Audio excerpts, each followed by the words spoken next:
This is my Spider-Man collection that I have been collecting through models that I have printed and painted. Who am I? My name is your dad. I'm pretty obsessed with Spider-Man, and today I'm gonna make another one. This video was sponsored by CA3D Studios, and I'm gonna tell you a little bit more about them later on in this video. Now, as with any model that you make or 3D print, you're gonna need a 3D printer. And in my case, this model was printed on my Uniformation GK3 Ultra. And that is a resin printer, which you put liquid resin into the vat and allow the printer to print your model. This is the stuff, and it's pretty toxic, so you don't want to be drinking it. Of course, once you have the model printed, the next few steps are going to be preparing this model to be painted. And in my case, that meant filling up some of the holes that would have been shown over once I put these parts together. Now, the reason for the holes is maybe not such an obvious one, but when you're printing these models, there is a suction force on the inside of the vat, and that can cause the models to deform if you don't have enough relief for that suction. So a lot of the times when you see 3D printed models, they'll have a load of holes all over the place if the person knows what they're doing, and it might be a little bit weird. But the reality is, if the person does know what they're doing, all of those holes will be hidden in such a place that you will never see them once the model is put together.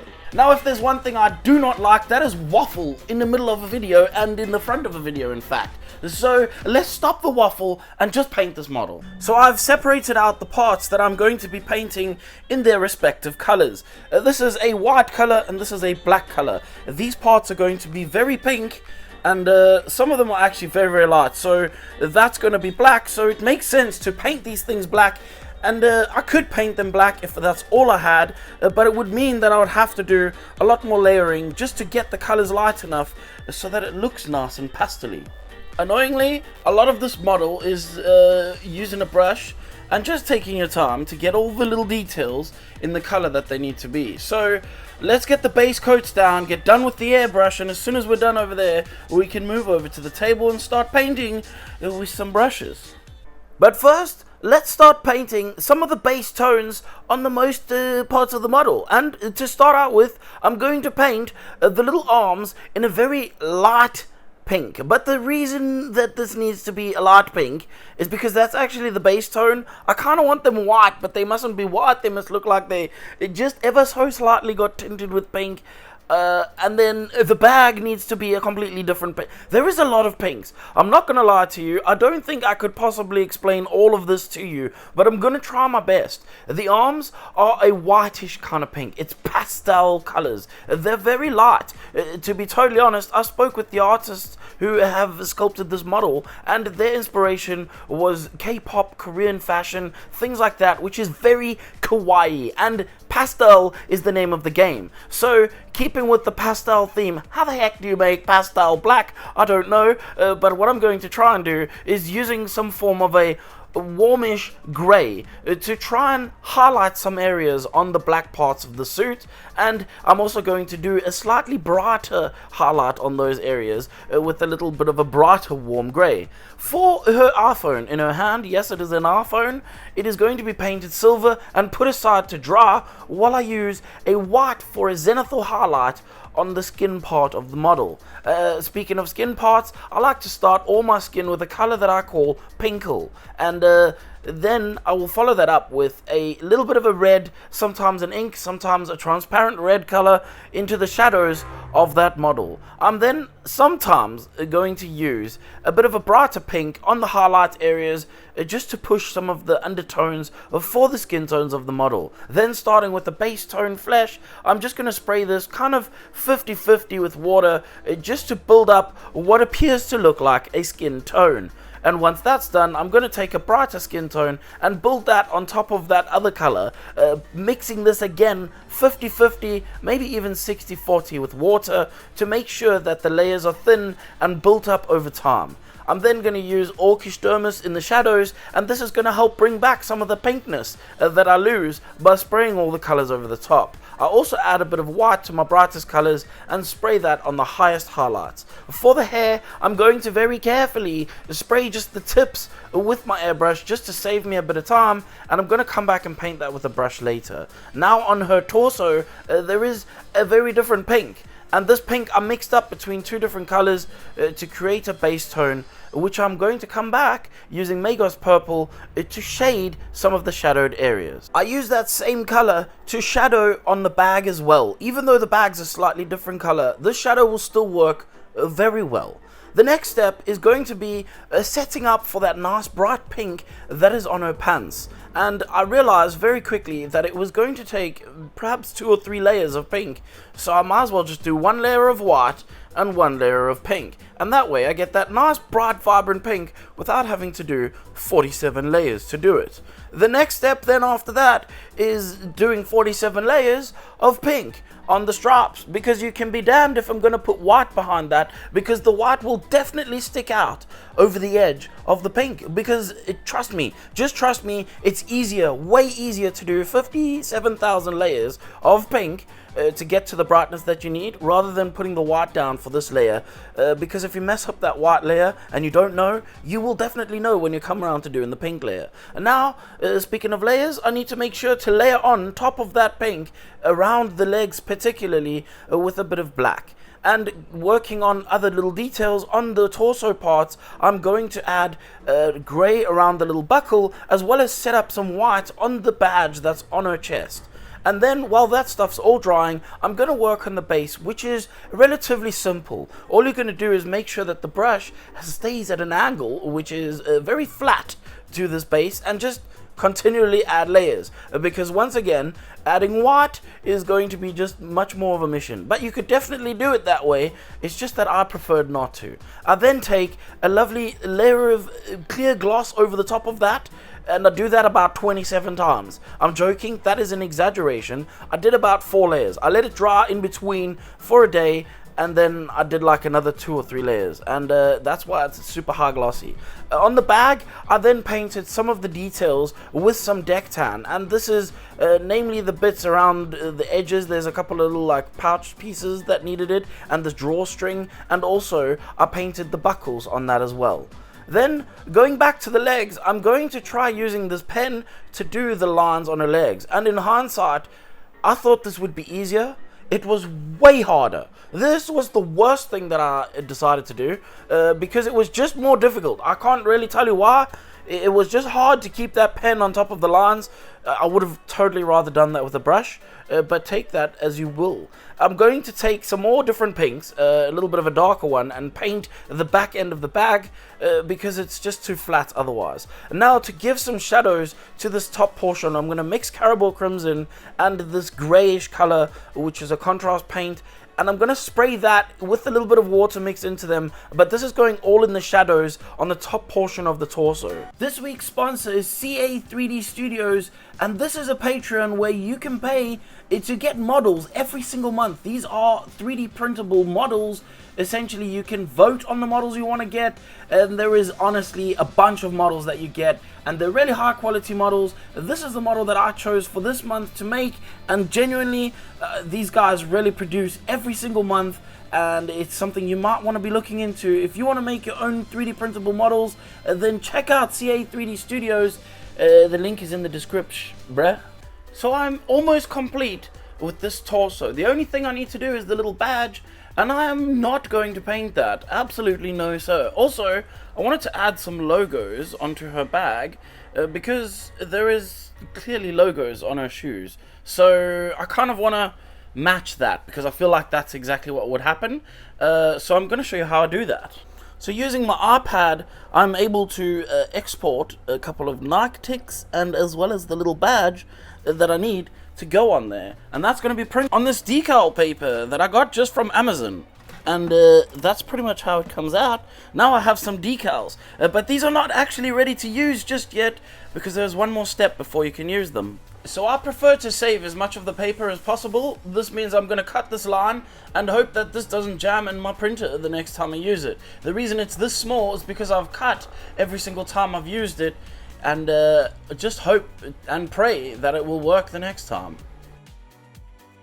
Now we need to use some form of a matte varnish. This is going to seal this in on top. I guess all this is doing is just making sure that the ink doesn't come off of the sticker, essentially, because it's just stuck on top of that sticker. Now you don't want this layer to be too thick either, because if it's too thick, your sticker is going to be too thick, or your decal is going to be way too thick, is what I should say. But don't make this layer too thick. Now I can just cut them out and use them as I need them. The particular decal paper that I've chosen to use is transparent, which means that I need to cut them pretty close to the edge, but I don't actually really have to hide too much because a lot of it will just be transparent and it doesn't really matter. So just be sure to check whichever one you get. There are some that are white and there are some that are transparent, so make sure you do your due diligence. And if you are struggling with decals, by the way, decal set and things like that definitely help. Microsol, microset, these things, they honestly, I know it seems crazy that you need to spend extra money, but trust me, spend the extra money and just buy this stuff. It will last forever. The other little trick with decals is to seal them in, and to seal this whole top portion, I'm just going to spray it with a matte varnish, because this is going to also help to sell that whole pastel soft fabric effect. Now to work on the shoes, I decided to choose one of a different pink, because you can never have enough pinks when you're doing a pink model. And I just very carefully layered this up. Again, because the paints that I was using are actually not really ideal for what I'm trying to use them for. They are not really meant to be painted by brush, and this means that they are quite thinned to go through an airbrush, which means I had to layer this with 47,000 layers as well. And this sucked a lot. However, I just kept the end in sight. If you also notice, I'm using that Griff Charger Grey, which is a crazy color to use, I know, but very carefully with a small brush, I went around all the little seams and crevasses, and I painted this very thinly and allowed it to dry, which helps to separate some of those layers and make it look a little bit more convincing. I also took Magos Purple and sprayed this not too much, but very carefully on the bottom. I know that they're meant to be white shoes, but that little bit of a layer of purpley pink over the top helps to sell that pastel effect, especially for the shoes. I then placed those shoes in their place and started to build this model to start getting an idea of how everything is going to look. And now it's time for me to start working on some details. Details are like on the iPhone. I needed to paint the cover of the camera and also paint the lenses of the cameras with black. And then I sealed that in with another layer of clear lacquer. After I'd done that, I came back to paint the fingers with a deck tan. This is because they now needed to go pink as well, and I'm going to tell you, this is an area where it's easier to paint the deck tan first, because there is a little lip around the edge of the fingers, and so it meant that I can clean this up later with a bit of black and it wouldn't look too silly. So after I was sure that I had made sure that all the pink was painted everywhere, I also used a wet blend towards the ends of the fingers, as you can see, to make sure that they weren't just a solid pink. This helps to sell the effect. I also used a brush this time to paint the webbing because that was way easier. Then getting back to the phone, I masked it out using some masking tape and sprayed white in preparation for the decals. Remember I said that they were transparent? That means you need white underneath if you want any white in your picture to show through. Now working on the face, I'm going to take some Grimoire Purple and paint her lips, as well as I painted her eyebrows with black. I'm then going to take Grimoire Purple mixed with a little bit of Orcish Dermis and paint that around her eyes. But I'm also going to take a little bit of pink and paint that onto her cheeks. This is very thinned down. I am going to come back to that makeup on the eyes again, and using that grey, I'm going to spray that to give a little bit more of like a brushed out effect or blended in effect. And then going back to Grimoire Purple and Orcish Dermis, I'm going to paint a solid line around the rim of her eye as an eyeliner, if that's what you would call it. I don't know. I'm not a makeup artist, but these are things that I've started to pick up over time. I noticed it in the sketch, or essentially in the renders, and I wanted to make sure to put that attention into the detail of the model. As you noticed, I've also painted the eyelashes with a solid black. Now using Highlight Skin, this is an almost white color from the Nocturna Fairy Flesh set, and I'm going to paint that into the sclera of the eyes. Once I've done with the sclera and the shape is good, I'm going to come in and paint the start of the eyes themselves. And this, I'm going to start out on slightly to the left, because obviously she's taking a picture of herself, so I want to make sure she's looking at the camera but not directly at the camera.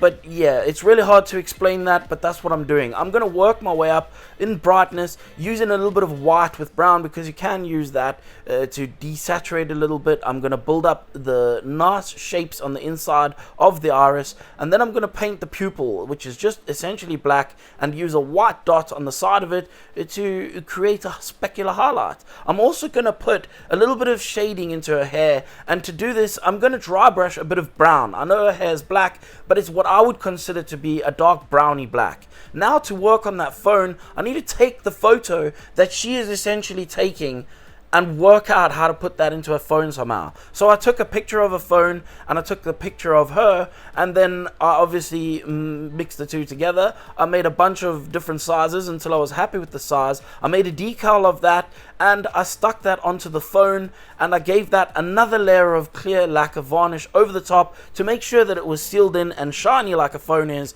And that's when I called this model done.